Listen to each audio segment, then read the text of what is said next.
नमस्कार। आनंद कला मंच पर हम आपको मिलवाते रहते हैं विभिन्न प्रबुद्ध जनों से जिन्होंने अपने अपने क्षेत्र में उल्लेखनीय और प्रेरणादायक कार्य किया होता है। आज मेरे साथ हैं रह जाती हैं शेष पुस्तक के लेखक विनोद सिल्ला जी। विनोद सिल्ला जी नमस्कार और आपका स्वागत है। Thank you sir. Vinod Silla ji की 13 पुस्तकें आ चुकी हैं और आज जैसा कि मैंने आपको बताया ये पुस्तक है मेरे पास, रह जाती हैं शेष। इसको लेकर भी चर्चा करेंगे। तो शुरुआत करते हैं सबसे पहले कि विनोद सिल्ला जी, लेखन का शौक आपको कैसे लगा? जब मैं फरवरी 1999 में टीचर लगा जी तो फतेहाबाद जिले के सलेमपुरी गांव में मेरी नियुक्ति हुई। जी वहाँ मैं अकेला अध्यापक था जी जी और 13-14 बच्चे थे। मेरे पास कोई दूसरा कार्य नहीं था, घर जी, से जी, दूर था मैं, जी कोई सहकर्मी नहीं था बातें करने का। तो मैंने अपना वक्त गुजारने के लिए जी लेखन का कार्य शुरू किया, जी जिसे आप जैसे प्रबुद्ध जनों ने बहुत सराहा, बहुत प्रेरणा दी, जिनकी प्रेरणा से मैं लिखता जी, रहा जी और मेरे कविता संग्रह, लघु कथा संग्रह जी जी। तो ये जो पुस्तक के पीछे आपका परिचय दिया हुआ है, इसके अनुसार आपकी 13 पुस्तकें अब तक प्रकाशित हो चुकी जी। हैं और 3 संपादित पुस्तकों का उल्लेख भी आपके परिचय के साथ ये हुआ है यहाँ हाँ पर। जी। तो हम जानना चाहेंगे आपसे कि सबसे पहले जो आपने पुस्तक लिखी, जाने कब होएगी भोर, ये काव्य संग्रह रहा है। हाँ जी, काव्य संग्रह। तो ये काव्य संग्रह आपने रचा। हाँ जी।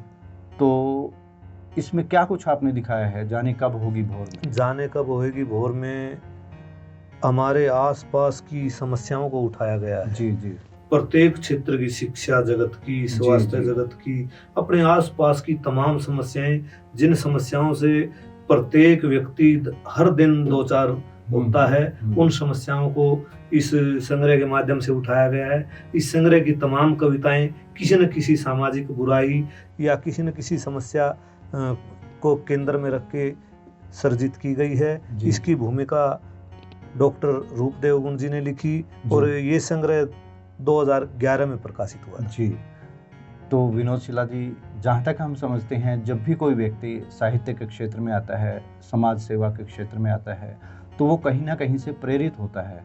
तो आपने जैसा कि अभी बताया कि आपकी पुस्तक जाने कब होगी भोर, इसमें समाज सेवा से संबंधित कविताएं हैं, आसपास की समस्याओं से संबंधित कविताएं हैं। तो आपको इस तरह की प्रेरणा कैसे और किसके द्वारा मिली कि आप ये कार्य करें और लेखन के माध्यम से लोगों को जागृत करें? मेरे पिताजी श्री उमेद सिंह सिल्ला जी जी सेवानिवृत्त शिक्षक हैं। जी जी वो भी लिखते रहे हैं जी। तो उनकी लिखी कविताएं पाठ्य पुस्तकों में भी शामिल हुई है। जी जी। मुझे अपने घर से मेरे पिताजी से प्रेरणा मिली, मेरे पिताजी से साहित्य की प्रेरणा भी मिली और मैं उनका स्टूडेंट भी रहा हूँ, छात्र भी रहा हूँ। प्राथमिक कक्षाओं में वो मेरे टीचर भी रहे हैं। तो अन्य तरह की प्रेरणाएं भी, अध्यापन से संबंधित या और कोई प्रेरणा, तमाम तरह की प्रेरणाएं मुझे मेरे पिताजी श्री उमेद सिंह सिल्ला जी से मिली। जी। पिताजी की प्रेरणा से आप साहित्य के क्षेत्र में आए? बिल्कुल जी।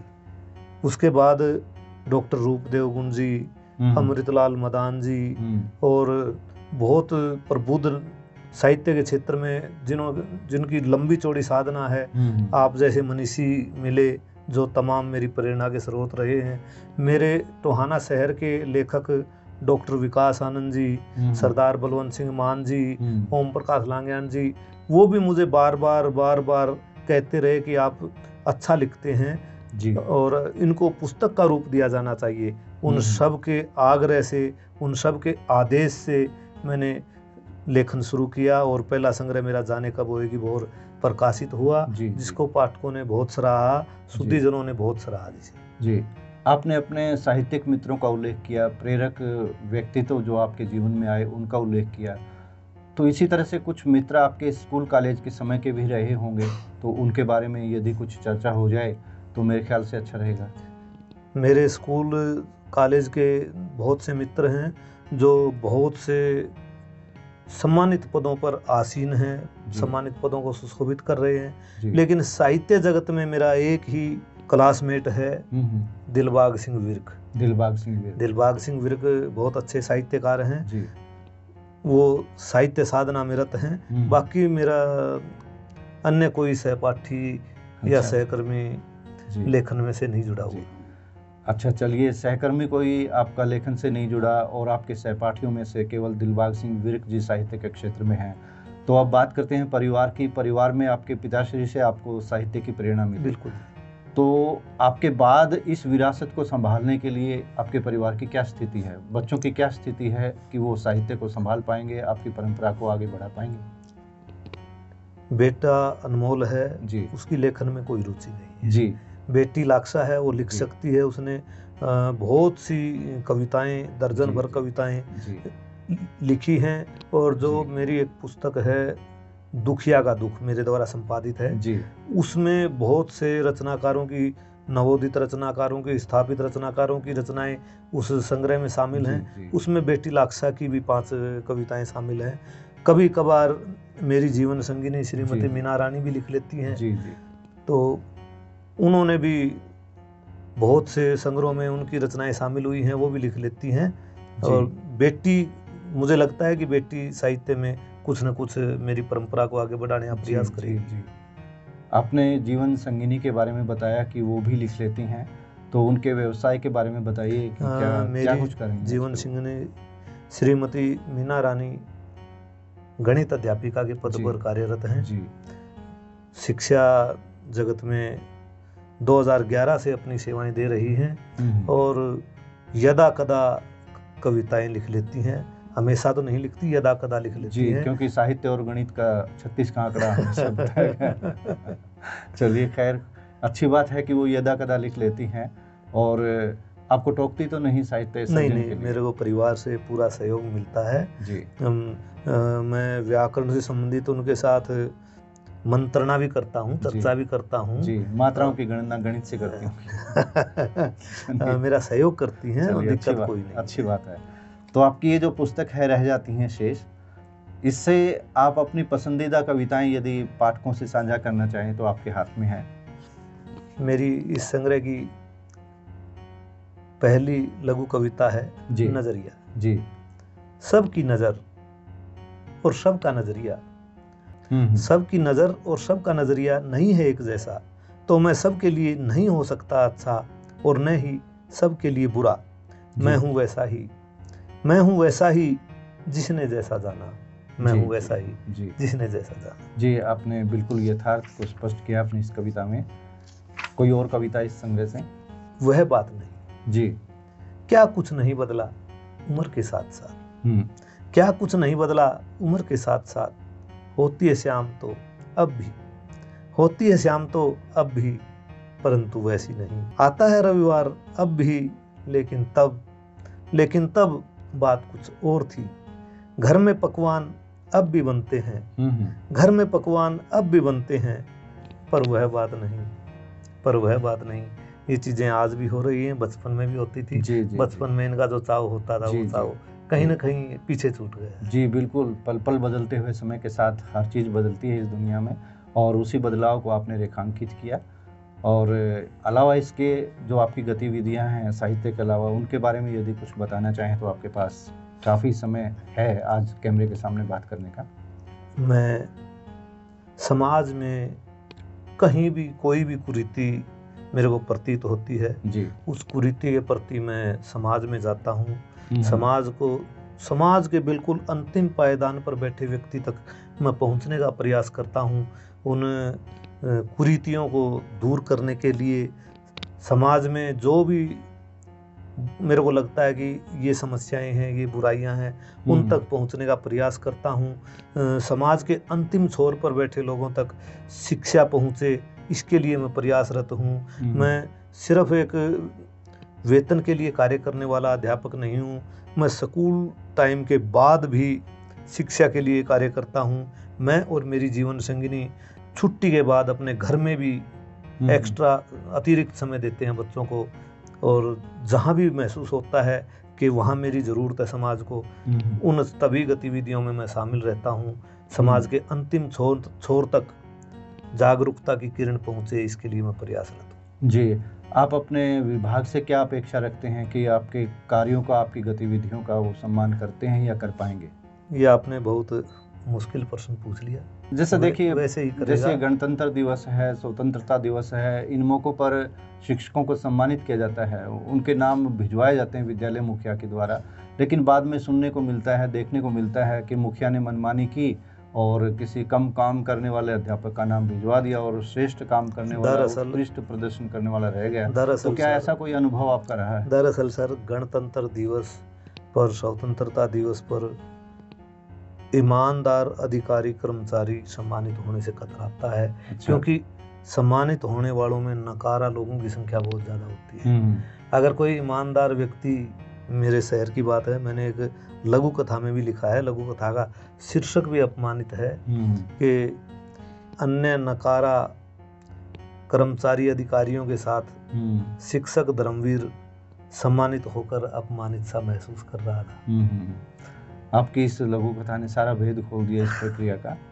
इसी विषय में थोड़ा सा कहना चाहूँगा कि मैं कोई भी कार्य सम्मान प्राप्ति के लिए नहीं करता सर। जी। चाहे वो लेखन का कार्य है, चाहे समाज सेवा का कार्य है, चाहे शिक्षण का कार्य है।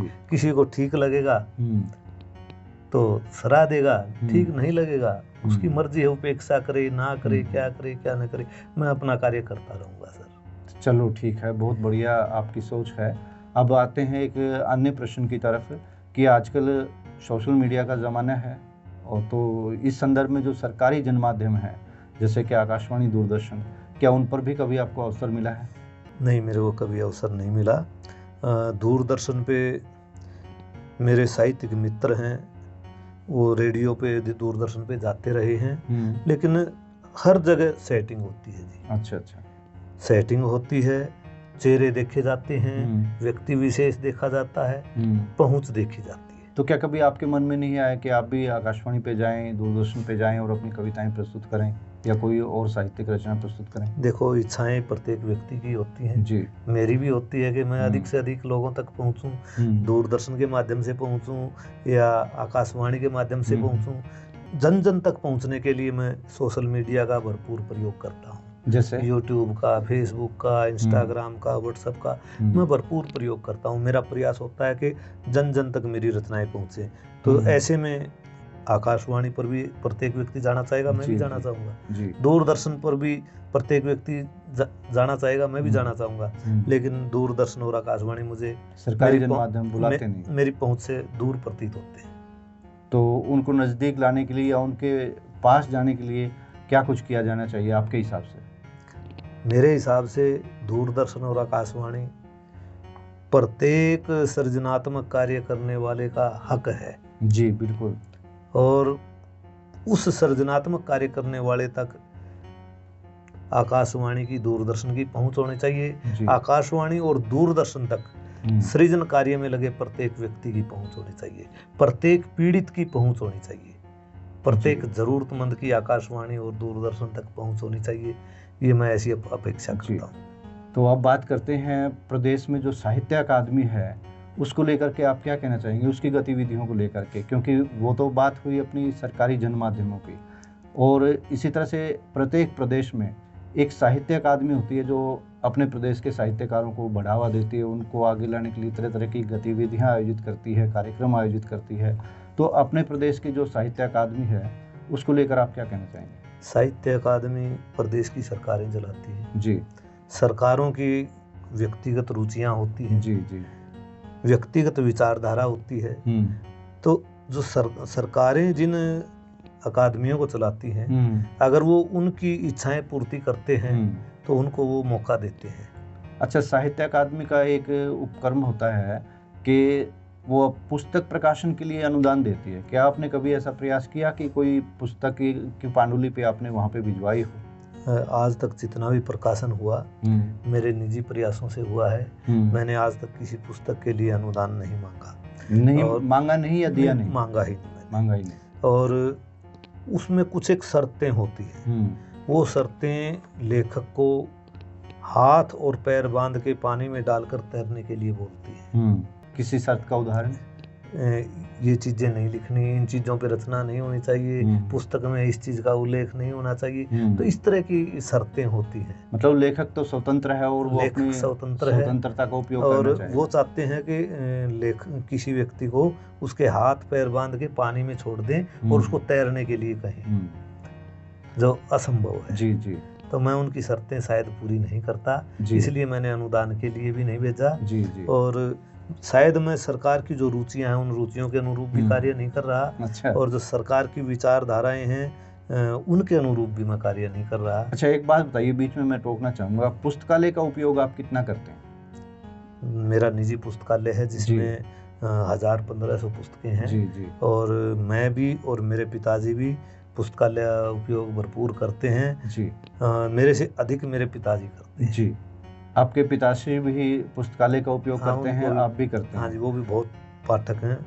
तो ऐसे समय में आपने ये देखा है कि हरियाणा साहित्य अकादमी के सौजन्य से जो पुस्तकें प्रकाशित होती हैं, क्या उनको पुस्तकालयों में पाया है? पुस्तकालयों में नहीं पहुंचती वो पुस्तकें। हरियाणा साहित्य अकादमी जिनके साथ उनका ताल्लुकात है, जैसे अभी हम आकाशवाणी और दूरदर्शन की बात कर रहे थे, वही बातें हरियाणा साहित्य अकादमी पर भी लागू होती है। तो प्रत्येक व्यक्ति की वहाँ तक पहुँच नहीं है। जिन तक उनकी पहुँच है उन तक वो पहुँचा देते हैं।